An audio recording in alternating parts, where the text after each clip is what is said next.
Speaking of musical places in games, my point of reference, my point of comparison is the Music Plant Zone in Sonic Advance 2. That's a music-themed place. It is very musical.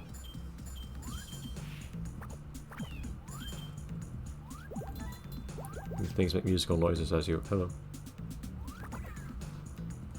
As you bounce on them and stuff like that. How do I get down there?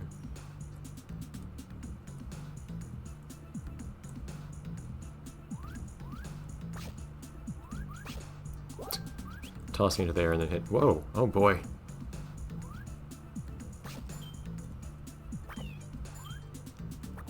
That's an interesting thing to do.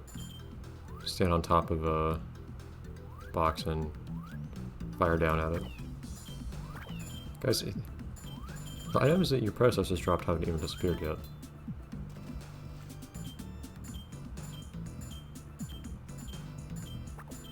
No. So you can't really see that dance very well because you're flashing invisible for part of it. Wait, okay, game, I think you had to draw enough platforms, to be perfectly honest. This is getting a little silly. It's a mover. New and wondrous locations. This side should be a book, apparently. Fantastic.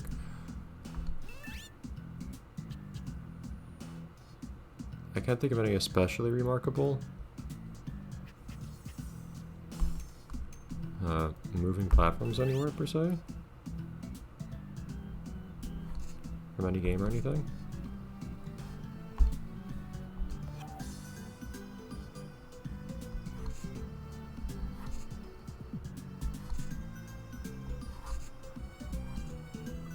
So instead, that was an awful attempt there. This is very quick and lazy, but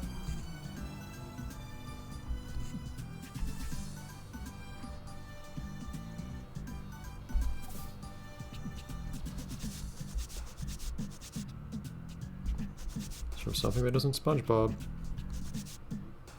I can say that much.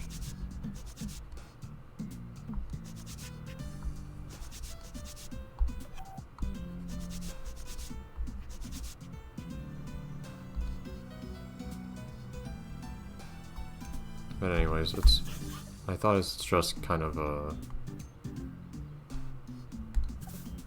Oh, hold on.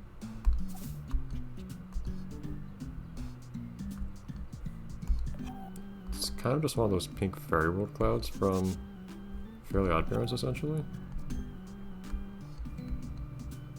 Nothing remarkable, but I want to do something, I guess. Something cloudy felt correct.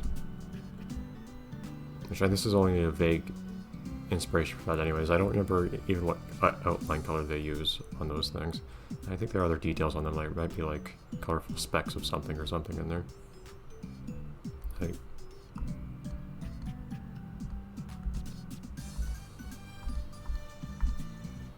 There. I don't remember Fairy World very well actually. And Fairly OddParents, to be honest.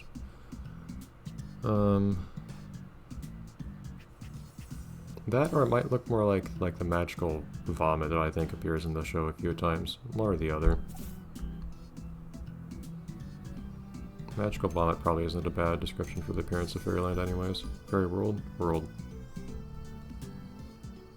I was planning on shading this. So I think just a little bit of lighting makes everything suddenly look like you put effort into it and you know what you're doing.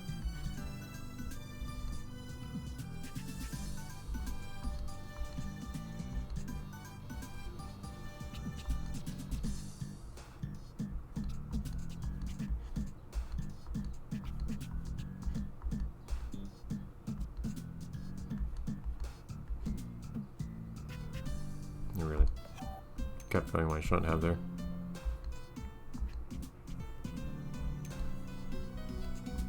Kind of vague whatever.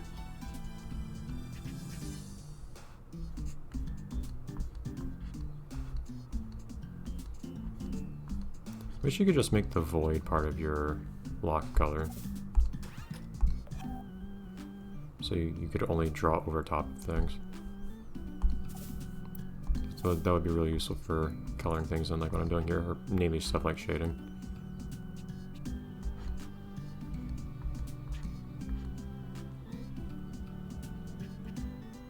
Yeah.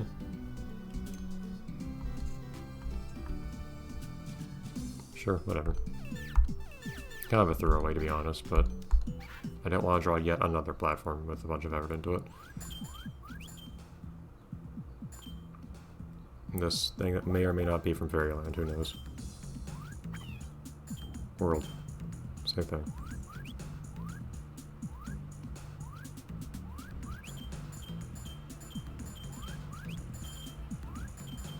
So no angry Cloud this time. Cloud may or may not make another appearance in this game. Cloud's always there for this one. Oh, okay. It's that kind of platforming game. Oh, I missed. Cloud's always had a way of showing up when you needed him most, so... Interesting, looks like something I could have come out from and not gone into.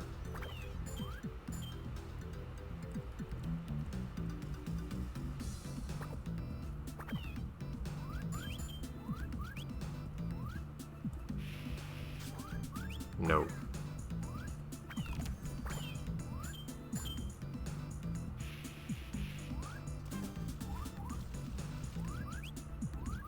Odd. This little place here. Okay.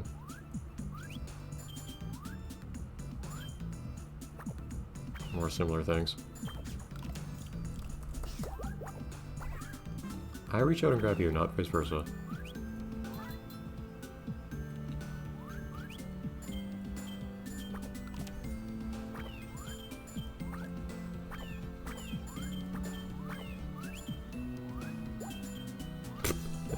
Threw that color off to the side. And with how quickly his enemies respawn, you really could just do combos over and over here to grind, couldn't you? This game feels very exploitable when it comes to those things. And there's nobody to save in this one, it seems like. I wonder if you'll ever find characters to... I don't know if save is the right word, but I wonder if you'll ever find characters in optional levels, like the one we went to earlier.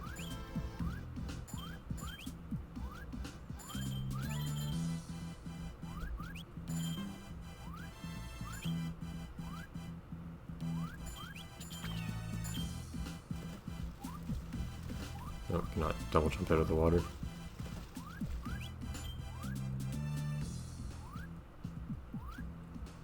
Ah, let me look down, game, seriously. Why did I lose control of the camera that I had in the first game?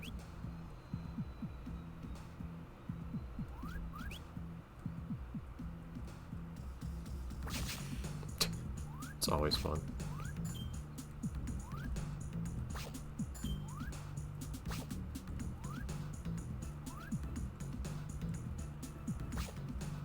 Ah, seems like sometimes you get yourself pop up in the air if you stand on something and use this thing on it. I don't remember what we called this. Not sure what this is. I'm curious what this menu is going to be for. I don't think the name shows up in here. The Basher or whatever. I just really like how this thing turned out. This palette thing.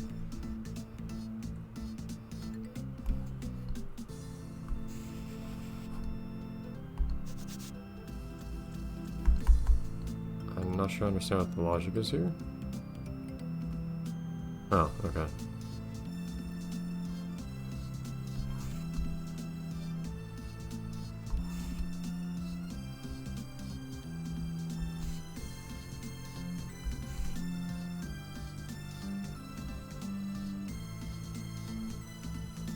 It might be tough to make all these jumps.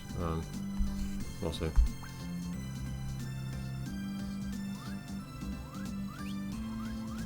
Not quite. But you certainly bounce off of things in creative ways. Oh my god. Gura's being assaulted by all sorts of forces in all sorts of directions here. Okay, there we go. It might feel a little bit more clunky, but I honestly prefer something where I'm just like... I don't bounce off the sides, I just hang something or not. Also, this is very pretty. This reminds me of the Mu continent from all the SpongeBob games. From Atlantis, SquarePantis, on the DS specifically. It was an area that was created. Oh, you can slide underwater. Here we go.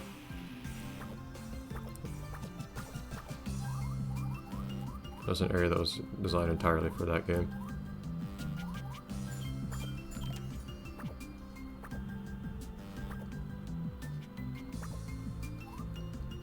That's it. Not an instrument music chest.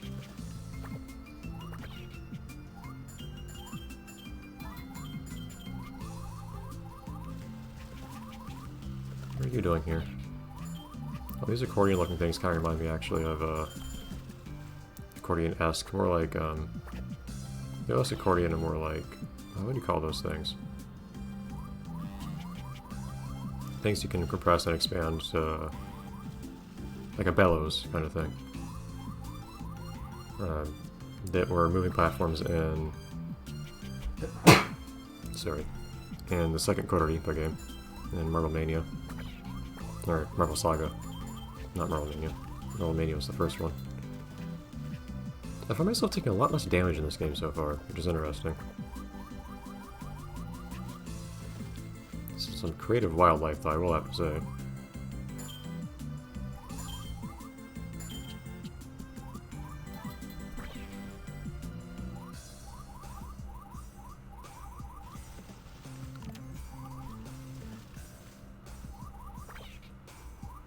I'm not complaining about taking less damage. It's just not that I think the game is easier per se. Okay, the original was kind of hard. But that was more anything just because it was really awkward. This got abandoned ship or something?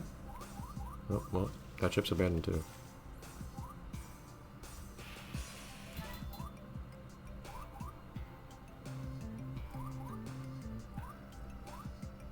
Love how all these limbs move in unison. I think I should be able to get rid of these threats to my existence, but I can't, unfortunately.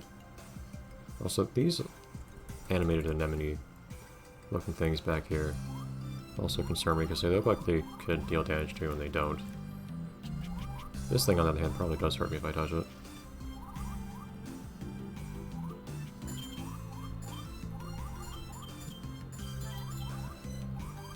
Ah, try to thread the needle there.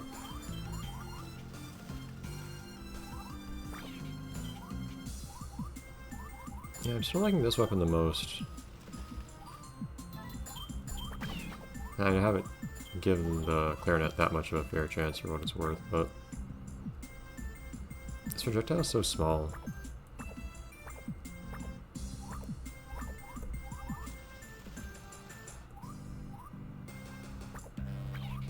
I can't aim it the way I can the other stuff. That's a big part of this, I can aim the thing. It doesn't sound like you can aim the gun no matter what you buy as upgrades. So I guess it sounds like you just get faster rate of fire for your upgrades. Gong. It's very shiny gong. Jeez. Oh, and the level just doesn't end. It's unexpected. Very pretty place though. No. That was a weird formality.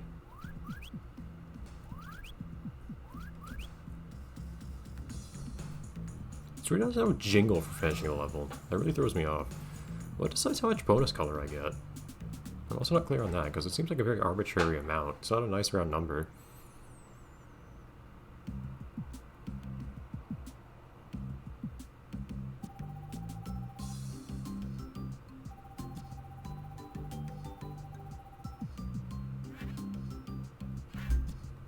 Task. Boom! It feels right seeing a stylus show over top of the 10-4 building, since it's also from a DS game. What do you mean lit? There's no fire here. Well, that is not something we'll do today.